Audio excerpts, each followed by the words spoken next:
kalian baca mantra apa? Dinding benteng saya bergetar. Gitu. Dia bilang ada sebuah cahaya keluar. Sekali lagi saya nggak baca mantra apa-apa, saya hanya bermakhluk qiyam, bersalat kepada Nabi.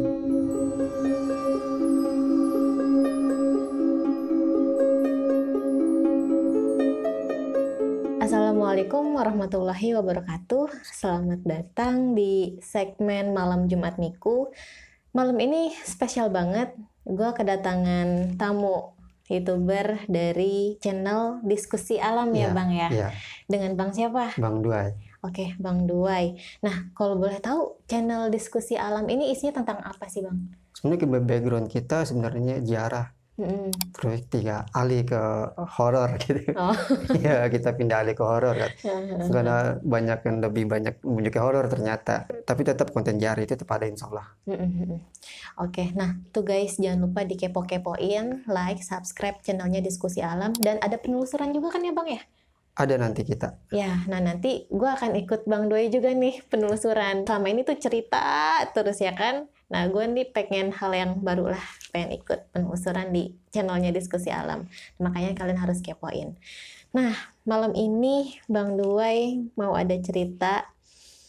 Ini belum apa-apa udah ini ya, udah mau merinding.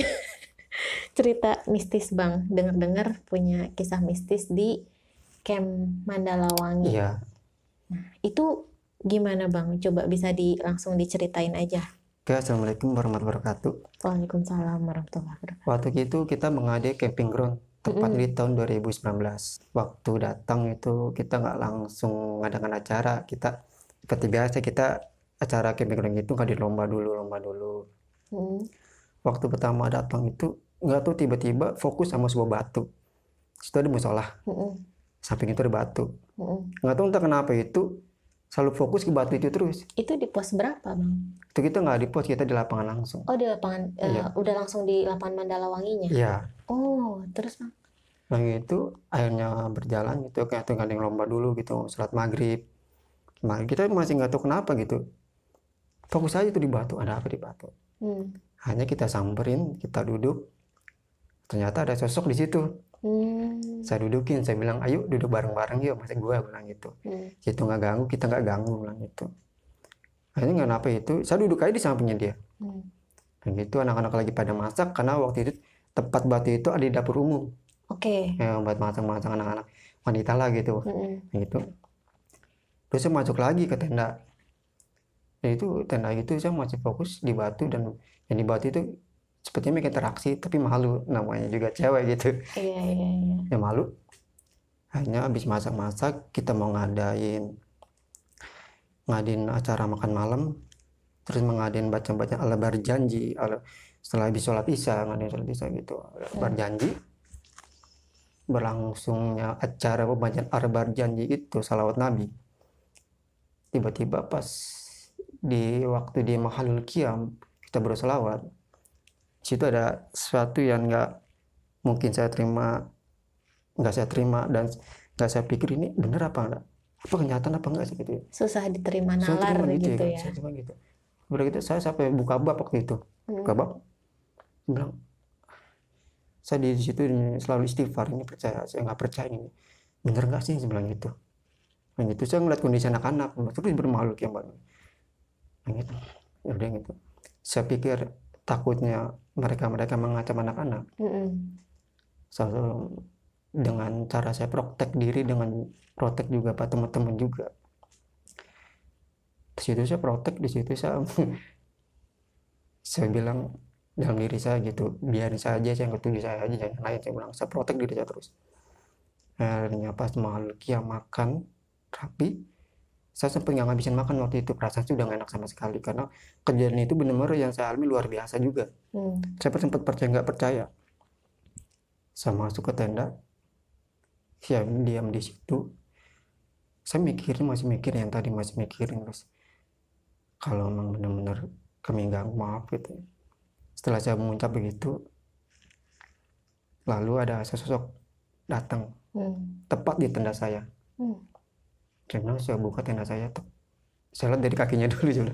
Gimana tuh bentuknya? Bentuknya sama macam saya udah lihat itu ya, semacam seekor kayak kuda. tingginya itu kurang lebih 2 meter. 2 meter. Iya. Saya bilang, wah, tapi saya dalam hati itu cuma bercanda. Oh, ayo dah sama-sama gondrong nih, saya bilang gitu ya kan. Sama-sama gondrong nih, saya bilang gitu. Saya bilang, tanya ada apa. Lalu dia interaksi, tiba-tiba saya kaget juga di situ. Dia bilang cuma ngucapin, kalian tadi baca mantra apa? Saya nggak baca mantra apapun, saya bilang gitu. Tidak, tadi kalian mantra apa? Saya tadi baca mantra apa? Terus saya bilang, maaf bila saya mengganggu dan teman saya mengganggu, mohon maaf. Kalian baca mantra apa? Dinding benteng saya bergetar. Gitu. Dia bilang ada sebuah cahaya keluar. Sekali lagi saya nggak baca mantra apa-apa, saya hanya bermakhluk qiyam, bersalat kepada Nabi, bilang gitu. Dia tanya apa Nabi, kata gitu. Saya jelasin dari di situ nggak jelas. Hanya jelas gitu. Saya bilang interaksi lagi. Saya nggak mau mengganggu Anda dan juga Anda jangan mengganggu teman-teman saya pribadi, saya bilang. Hanya dengan cara berinteraksi dengan mereka akhirnya sosok ini hanya sampai sekarang itu berteman baik dengan saya. Oh gitu. Ya. Hanya beliau bercerita di sini ada makhluk di sini, gitu, makhluk sini. Nanti di dinding pertama itu benteng pertahanan kita ada di atas lagi. Jadi beda-beda dalam ini beda-beda panglima. Saya paling bawah. Gitu. Saya tanya lagi kenapa ada di dinding itu. Lalu beliau berkata, kalau tidak tahu namanya perang gaib seperti apa antara gunung dan lautan, seperti itu. Oh, berarti jadi dia menceritakan adanya perang gaib antara makhluk yang di gunung dengan di lautan. Iya, dan gunung yang lain juga gitu. Oh. Karena gitu kan seperti layaknya manusia pengen menguasai sesuatu. Oh. Gitu. Iya, paham. Balik lagi kekuasaan ini yang menguasai daerah lah ya gitu istilahnya Bang. Saya bilang seperti itu, ya berarti tidak jauh dengan dunia kami, benar kata gitu. Tapi karena bangsa manusia saya bangsa siluman, benar seperti itu kata dia gitu. Tapi kalau saya lihat waktu awal pertama mereka pada pengen nyerbu itu benar bentuknya itu macam-macam. Itu ada kepalanya manusia, badannya ular, ada yang kakinya nomor berapa gitu. Itu nyerbu semua itu. Kalau begitu, kalau misalnya gitu kayak ibarat itu kayak mau perang. Mau perang itu ngeliling itu. Karena kenapa? Karena mereka kaget dengan bacaan makhluk qiyam itu. Makhluk qiyam itu maksudnya kita sholawatan ke Nabi. Iya, sholawatan Nabi itu. Mereka kata dinding saya bergetar kata gitu, dan melihat cahaya kata gitu. Begitu ya. Hanya setelah itu dia datang, seperti tadi yang saya ceritakan. Hanya dia katakan bahwa di gunung ini kata gitu ada suatu makam paling teratas kata gitu. Di gunung, maksudnya itu kan Mandalawangi itu kan Pangrango berarti ya? Iya. Gunung Pangrango. Iya. Ada makam di atas. Iya. Nah situ kata beliau, saya arahkan kamu ke situ. Kalau mau ke situ saya tunggu saya di situ kata gitu. Jadi dia nunggu di situ kata gitu. Kalau mau situ saya buka jalannya kata gitu. Saya datang ke sini nggak berniat seperti apapun. Saya ke sini pengen seperti ini saja bilang gitu. Hanya beliau terus mengatakan kalau di sini ada di sini kata gitu. Kamu panggil saya kata gitu. Di sini ada anak buah saya aja kata gitu. Nah, kalau nanti ke sini saya tunjukin anak buah saya seperti siapa kata gitu. Oh gitu. Jadi dengan cara berinteraksi itu lama itu. Hanya nggak lama beliau pulang itu ke atas, beliau pulang ke atas gitu. Pokoknya dengan jalan seperti kuda seperti apa gitu, beliau jalan ke atas ya. Saya masuk lagi ke tenda. Saya langsung ke dapur lagi, saya duduk di batu itu lagi. Iya. Sekarang itu masih ada sosok lagi, cewek bilang itu. Saya bilang numpang duduk, saya bilang gitu. Saya bilang numpang duduk. Teman datang bilang, Dep, ada kopi nggak? Nggak ada bang, kopi habis. Akhirnya saya balik lagi ke tenda. Ke tenda nggak lama, saya lagi buka tenda gitu, saya lagi ngerokok. Tadi kan ada acara buat jerit malam. Iya. Ada jerit malam, akhirnya teman ngomong, ayo kita survei yuk buat jerit malam kata gitu. Besok keliling. Sempat keliling itu juga sempat ada aksi juga sama yang di wilayah situ juga. Tepat waktu itu teman juga sempat ada sebuah cahaya merah turun. Orang itu teman juga ngeliat, dia bilang, bang itu apaan bang? Dia diemin aja, kita jalan terus. Nah nanti titiknya di sini, bilang gitu. Titiknya di sini. Akhirnya pas di situ ada museum Korea. Ada batu, di situ ada batu. Batu itu kayak buat tempat duduk orang aja gitu situ. Di situ saya ngeliat ada sosok juga duduk di situ, pada ramai di situ. Teman, bang di sini nggak apa-apa di sini, yang penting di sini ada jagain, bilang gitu. Hanya pas habis survei tempat buat jerit malam, Saya masuk lagi ke tenda, tiba-tiba saya pengen di tenda terus, dan tenda itu menghadapnya ke Gunung Pangrango, itu nggak tahu sayanya. Kayak udah kode apa gimana, itu nggak sengaja sama sekali. Saya duduk di situ, selalu saya buka gitu. Nggak lama, saya duduk, saya ngerokok, teman laporan, bang, sini diganggu sama siapa? Atau saya bilang, yaudah tenang aja, saya bilang gitu. Dalam batin saya bilang, kok katanya nggak mau ganggu, tapi kok nggak ganggu, saya bilang gitu. Saya diemin, saya renungin, katanya, oh, ternyata kalau malam-malam ternyata ingkar janji, saya bilang gitu. Ingkar janji. Akhirnya saya keluar, saya lihat teman saya yang lagi sakit itu, saya lihat, wah, katanya itu, wah ini batu nih, saya bilang gitu, ini batu. Saya inisiatif pengen nyentuh gitu, pengen saya netralisir lah gitu. Jadi saya bilang, tolong ambilin saya sarung tangan, saya bilang, tolong ambilin sarung tangan abang, katanya. Ya bang, katanya. Hanya pas sampai sarung tangan udah di tangan, saya urungin niat. Kalau misalnya nanti teman saya pencet, otomatis teman pasti teriak. Dan jadi nggak kondusif, jadi malah mencekam, karena kita harusnya happy mencekam. Jadi kayak kerasukan gitu ya? Iya. Akhirnya saya masuk ke tenda lagi. Saya minta, Gan tolong ambilin minyak kayu putih, saya bilang gitu, minyak putih. Oke, bilang gitu. Itu saya baca-bacain gitu, saya baca dengan baca-baca istighfar, syahadat, sholawat gitu. Tolong diusapin sini-sini gitu. Pas diusapin sama temen cewek gitu. Hanya katanya panasan, ya udah nggak apa-apa gitu. Saya tuh saya ngomong masuk ke tenda lagi, tuh masuk tenda. Kalau nanti si ini nggak sampai 2:30 nggak pulih atau gimana, kita perang terbuka, saya bilang gitu. Karena udah ngingkarin janji, saya bilang gitu. Teman-teman, terus gimana? Lu sendiri nggak apa-apa, saya bilang gitu. Masalahnya udah ngingkarin janji, nggak bisa, saya bilang gitu, nggak bisa diginiin kita.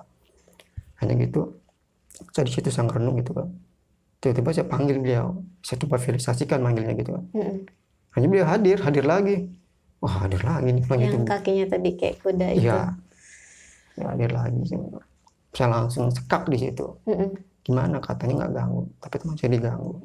Itu dia mundur itu ngeliat ke tenda temannya lagi sakit. Kata dia, itu bukan bagian dari saya, itu ada yang di sini semua sekitar sini, itu bukan bagian dari saya. Kalau bagian dari saya bukan tugasnya untuk seperti itu, kata dia gitu. Oh, kata gitu. Oh, jadi terima kasih seperti itu. Akhirnya saya kembali ke tenda, bilang, ya udahlah, kita juga sembuh, saya bilang gitu. Kalau itu saya masuk ke tenda, nggak lama saya lagi ngerokok lagi kan, yang lagi. Teman ngomong, bang, sini udah sembuh. Oh ya udah. Alhamdulillah. Nah, bang, penasaran nih sama yang tadi sosok duduk di atas batu, yang batu pertama tuh. Itu sosoknya kayak gimana, bang? Cewek?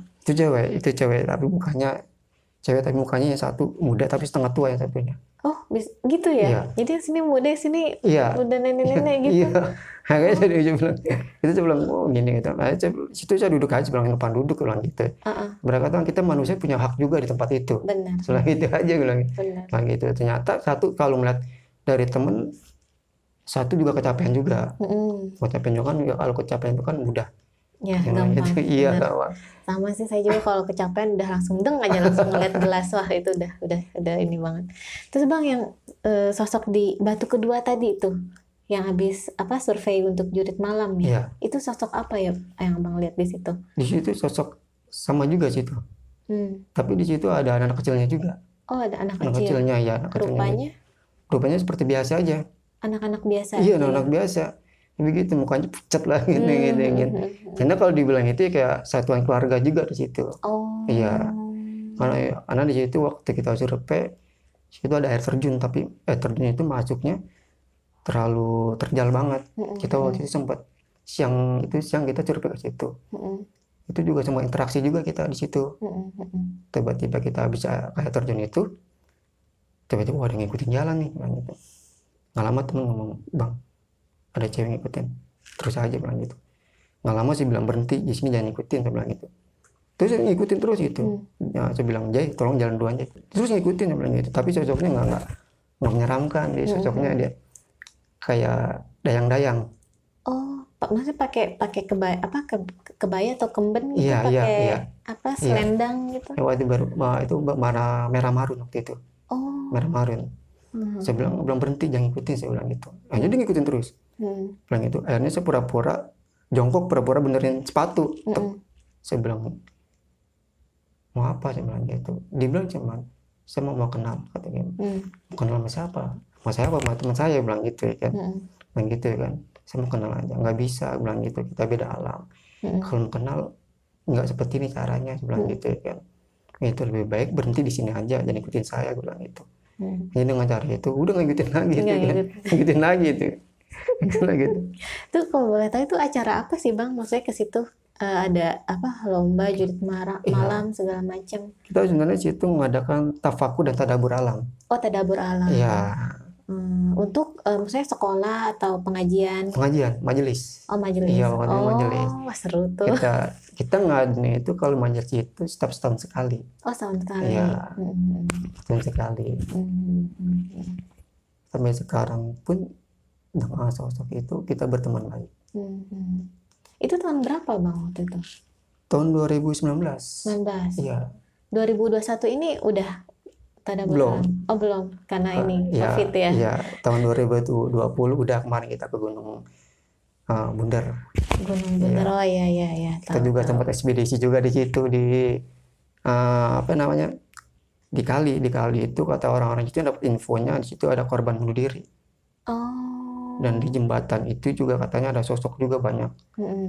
Terus yang di rumah ada rumah juga di situ. Itu katanya penghasilannya gede kata orang situ, dapat info. Kalau di jembatan itu namanya itu kita tertarik juga. Ini kita turun malam-malam itu kali malam-malam. Kita lagi penelusuran itu nggak disangka-sangka interaksi juga. Interaksi Iya. pasti. Oke, Bang. Ini ngeloncat ke yang tadi lagi Gunung Iya. Pangrango. Kan tadi ada makam ya, Bang. Iya. Kira-kira Abang tahu nggak maksudnya itu tuh makam siapa? Kalau misalnya sosok beliau ini udah nggak asing di telinga kita, Mm-mm. dan itu juga secara pribadi saya nggak mau nyebutkan Mm-mm. karena saya juga terlalu belum pernah ke situ dan takut kalau kita menyebut kita melanggar adab. Seperti itu.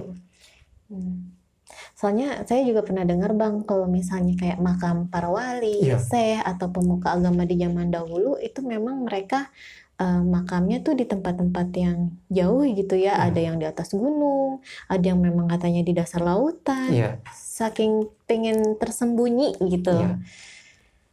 Karena seorang wali itu ketawaduannya, kerendahan hatinya. Mm-mm. Kalau misalnya beliau di tempat tertinggi karena kemuliaannya beliau. Ada juga perbedaan antara makom dan makom. Apa tuh Bang? Boleh Bang di-share cerita? Antara makom dan makom. Jadi orang persepsi sekarang itu beda. Orang ziarah ke sini, kita harus tahu sejarahnya orang ini dulu. Jangan kita sembarangan ziarah, tiba-tiba kita nggak tahu sesilanya mereka. Iya. Tiba-tiba makam itu nggak ada sama sekali jasad beliau di situ. Oh, maksudnya kayak sama kayak petilasan lah Iya, gitu. itu mah kalau makam ya benar-benar sudah situ ada sesilanya mereka gitu. Jadi orang seperti yang saya selalu banyak orang pertanyakan bedanya makam dan makom seperti itu. Jadi petilasan silakan petilasan, di makom silakan di makom. Tapi kita harus tahu sejarahnya tempat itu. Jangan kita asal duduk aja gitu. Nanti kita nggak tahu doanya sampai mana gitu. Nah, berarti yang di atas Gunung Pangrangonya itu makam atau makom, Bang? Kalau misalnya sosok beliau udah katakan makam, ya makam. Makam ya. Iya, makam. Karena beliau itu waktu itu dapat fungsi di situ. Fungsi waktu, maksudnya wangsit? Iya. Apa gimana? Ya dapat wangsit di situ, beliau bermeditasi di situ. Dia mengatakan beliau pengen meninggal di sini, dia kuburkan di sini. Itu dia. Hanya sosok yang makhluk itu, kalau kamu pengen sini saya tunggu, saya kasih jalan. Hanya nggak karena bilang wah nggak ada dalam hati nggak ada atau gitu kan, cukup sampai di sini saja bilang gitu kan.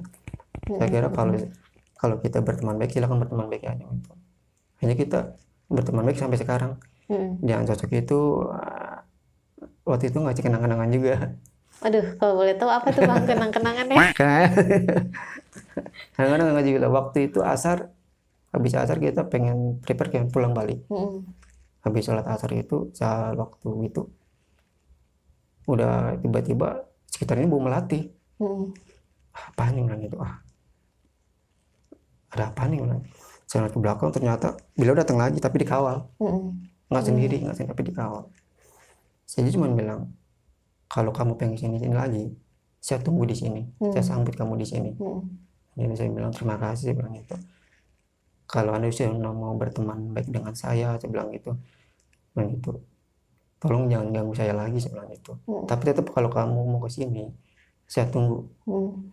Saya bilang ya udah. Saya pulang sampai ke rumah itu, sampai rumah waktu itu malam. Malam itu saya duduk, dia hadir ke rumah, saya kaget di situ. Saya sempat kaget loh. Ya dia kok tahu alamat sini, bilang gitu. Nanya siapa nih, bilang gitu ya kan. Tiba-tiba hadir di rumah gitu.